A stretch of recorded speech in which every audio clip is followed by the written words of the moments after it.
Well, Timbuktu has experienced a lot after 11 months of war. But after a tour of the city's World Heritage Site, TVC NEWS Sumner Sambo reports that residents are hopeful that tourism will soon resume to boost the local economy. Tourism is the lifeline of Timbuktu, the ancient city that houses the three great mosques of Jingariba, Sankore and Sidi Yaya, which are World Heritage Sites.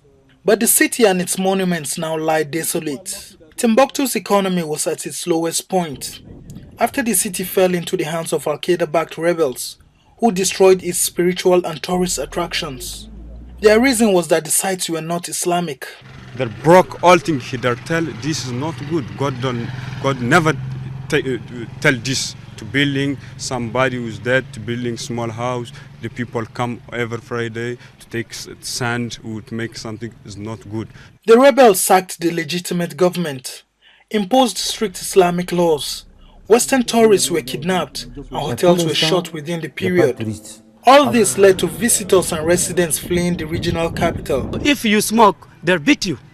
So if you know you smoke, you cannot practice their Sharia. So you must move the way to go. Me, I cannot stay here. So I smoke and I'm drink. Azahana Abdo is a courageous 16-year-old girl that is determined not to allow her past haunt her silently. She narrates her experiences in the hands of the AlQaeda-backed jihadists, believing it is the best way to free her mind. Abdo is not scared to let her face out as a rape victim in the troubled city of Timbuktu, where many girls were jailed for not wearing a veil, only to end up being raped by about 10 men in this bank that was converted into a police station. I know those who raped me.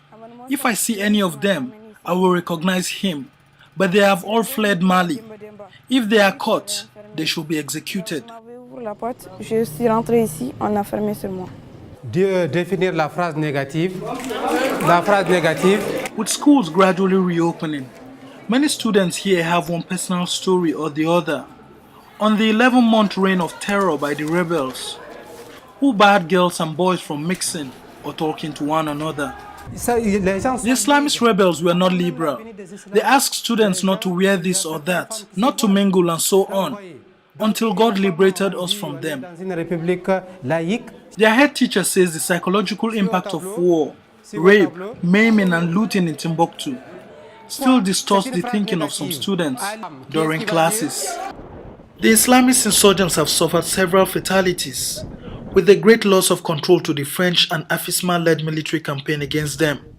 The bombardment of their strongholds, ammunition and equipment in Kona, Douenza, Gao, Timbuktu and Kidal has been very successful. At Kona, one Malian says the rebels are mostly running towards the Sahara Desert and mountainous terrains. They run back to Kidal. From Kidal they are deciding, keep running. Some of them are going to Mauritania, some of them are trying to get Algeria. Algeria promised Mali he's going to close his border. Mauritania also the same. French and Chadian military claim tens of Islamist rebels and two of their top commanders have been shot dead in the last few days during fighting around Adra des Ifugas mountains near the Algerian border. The fight against Islamic insurgents in Mali continues to bring good and bad memories.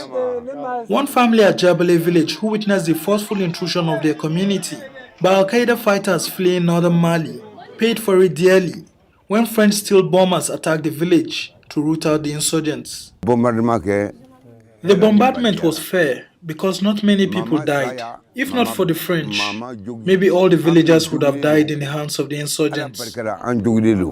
The fleeing insurgents had killed the local imam, who resisted the idea of allowing them to hide in the village.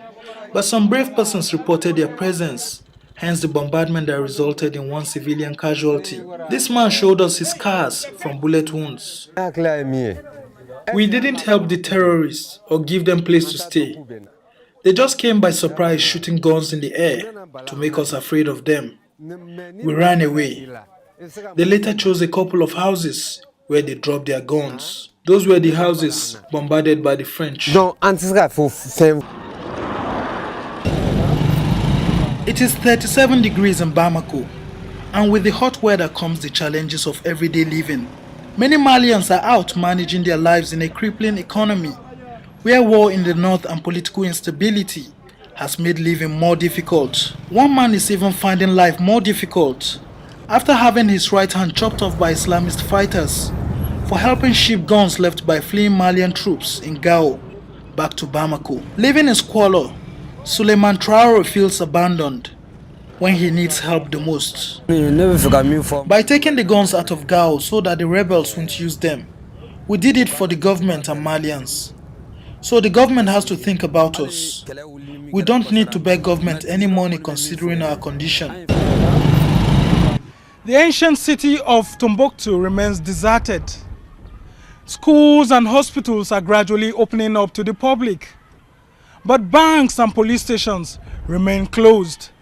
Meanwhile, the French military, alongside their Malian counterparts, are in full charge of the city, while the Islamist insurgents continue to be on the run.